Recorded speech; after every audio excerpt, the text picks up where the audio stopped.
Hello everyone. आज की इस वीडियो में हम अपने 15 क्वेश्चन करेंगे यूनिट 1 से। चलो शुरू करते हैं क्वेश्चन 1 से। यह है हमारा question 1। Who said this economics is the science of how a particular society solve it's economic problems.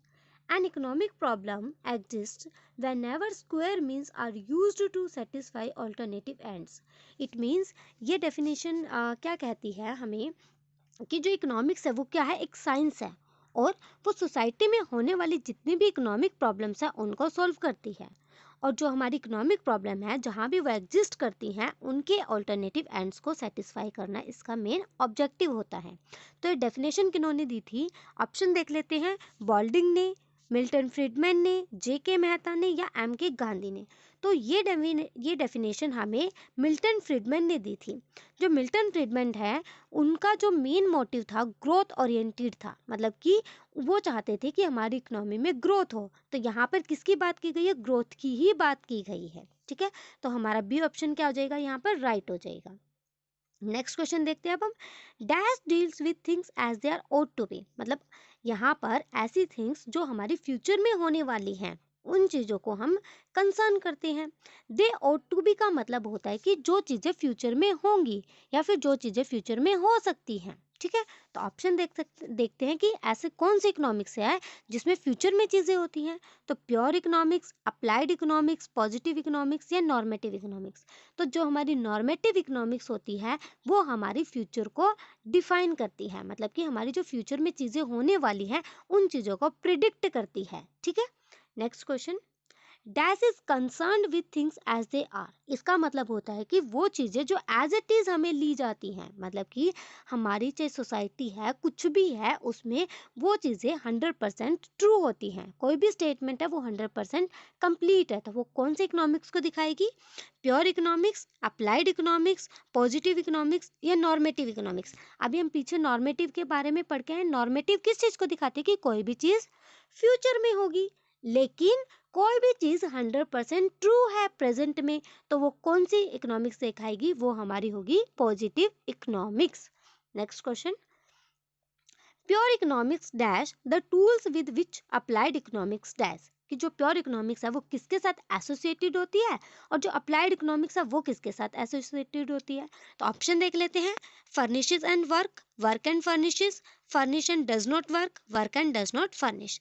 तो जो प्योर इकोनॉमिक्स होती है वो हमारी कौन से टूल के साथ होगी, फर्निशेस, मतलब कि किसी चीज़ को कंप्लीट करना, फर्निश करना। और अप्लाइड, अप्लाइड से ही हमें पता चल रहा है किसी चीज़ को अप्लाई करना, तो किसी चीज़ पर वर्क करना। तो हमारा ऑप्शन ए जो है यहाँ पर राइट आंसर हो जाएगा, furnishes and work. Next question. Who the famous ancient thinker in his birth अर्थशास्त्र wrote the tendency of man is money। हमारी जो ये डेफिनेशन है जिन्होंने अर्थशास्त्र को लिखा था और उन्होंने कहा था कि जो मैन की टेंडेंसी है वो मनी को यूज करना है। तो ये किन्होंने कहा था, एडम स्मिथ ने, कौटिल्य ने, रॉबिन्सन ने या जे.एस. मिल ने। तो ये कहा था कौटिल्य ने। नेक्स्ट क्वेश्चन देखते हैं अब हम।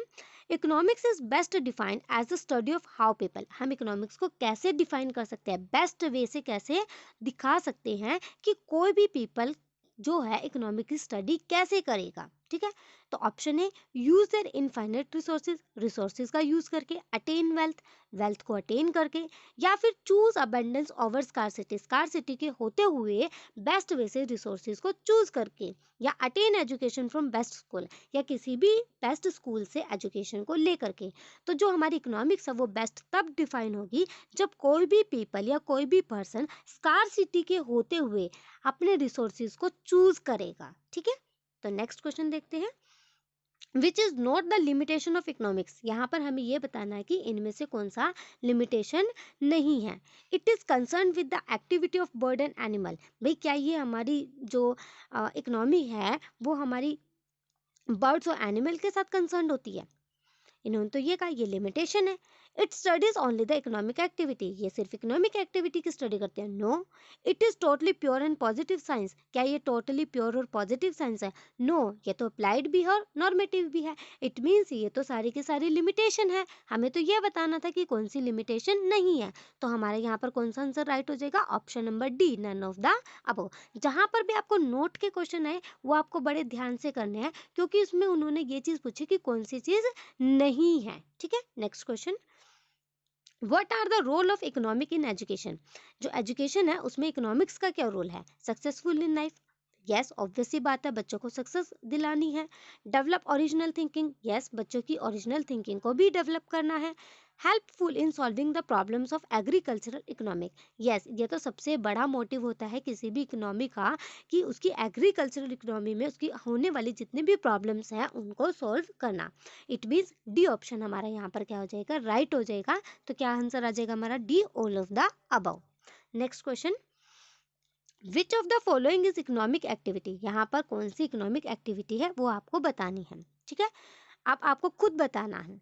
Ram buys good of ₹1000, Mohan goes to temple, Rahul eat samosa, या मोहित सेलिब्रेट बर्थडे। आप खुद सोचोगे, मैं आपको कुछ सेकंड दे रही हूँ सोचने के लिए।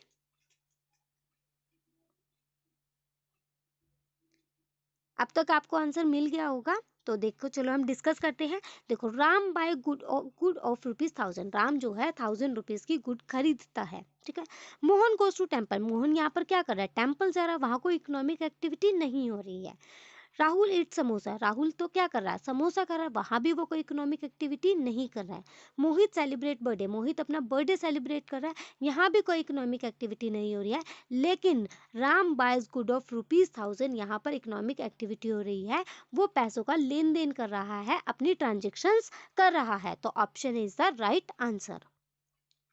Question number 10, who worked on affective domain इन 1964, हम 1964 में अफेक्टिव डोमेन पर किन्होंने काम किया था? आपको पता है हमारे 3 ऑब्जेक्टिव्स होते हैं, 3 डोमेन होती है, कॉग्निटिव, अफेक्टिव एंड साइकोमोटर। ठीक है, जो हमारी अफेक्टिव डोमेन होती है वो हमारी फीलिंग से रिलेटेड होती है।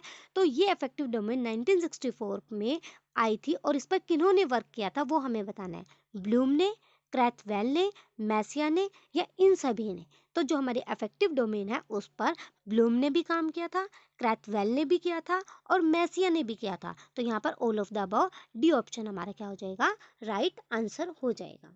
Question number 11, who worked on the cognitive और psychomotor domain in 1969, 1969 में साइकोमोटर डोमेन पर किन्होंने वर्क किया था? देखो, जो साइकोमोटर डोमेन होती है उसको हम कॉग्निटिव भी बोलते हैं, और साइकोमोटर जो डोमेन होती है, जो ऑब्जेक्टिव होता है, वो हमारी मोटर स्किल से रिलेटेड होता है।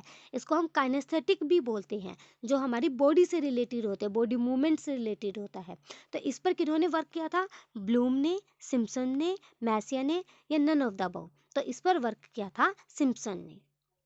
Next question, how many categories has divided the cognitive objective, जो हमारा कॉग्निटिव ऑब्जेक्टिव होता है उसकी कितनी कैटेगरी होती है? देखो, जो हमारा कॉग्निटिव ऑब्जेक्टिव होता है वो हमारी 6 कैटेगरीज में डिवाइड होता है, और जो हमारा कॉग्निटिव ऑब्जेक्टिव होता है उसमें हम किस चीज को लेते हैं? उसमें हम अपने इंटेलेक्चुअल को लेते हैं, वो हमारे माइंड से रिलेटेड होता है। ठीक है, अब आते क्वेश्चन नंबर 13 पर।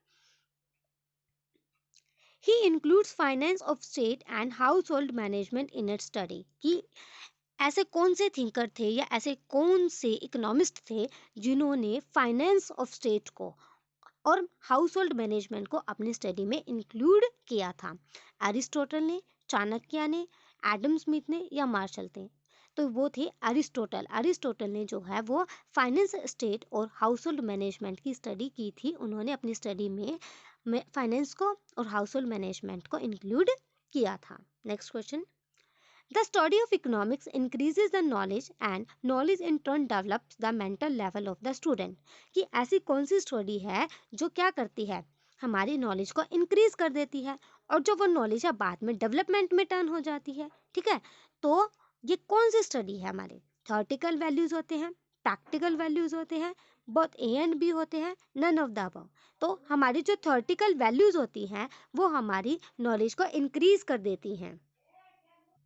आज का हमारा लास्ट क्वेश्चन देखते हैं कौन सा है। Practical values of economics include, जो प्रैक्टिकल वैल्यू होती है इकोनॉमिक्स की वो किस चीज़ को इंक्लूड करती है? वैल्यूज टू कंज्यूमर, कंज्यूमर को वैल्यू देना, values to social reformer, social reformers को वैल्यू देना, या वैल्यूज टू लेबर्स की, लेबर्स को वैल्यू देना। तो जो हमारी प्रैक्टिकल वैल्यूज होती है इकोनॉमिक्स की वो इन सभी चीज़ों को इंक्लूड करती हैं। तो हमारा क्या हो जाएगा, हमारा डी ऑप्शन राइट हो जाएगा। आप सिर्फ इन वीडियोस के भरोसे ही नहीं रहना है, आपको एक बार ना बुक को भी गो थ्रू करना है। जो भी मैं आपको क्वेश्चंस बता रही हूँ आपको एक बार बुक्स में भी चेक करना है, ठीक है। और जो बुक में क्या करना है, आपको एक बार मेन पॉइंट्स आपको देखने हैं। इससे आपके टॉपिक भी क्लियर हो जाएंगे, आपका कंसेप्ट भी क्लियर होएगा। अगर आपको ये वीडियो अच्छी लगे तो लाइक ज़रूर करना।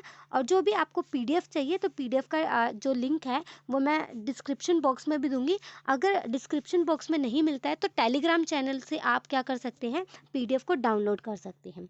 Okay, thank you so much.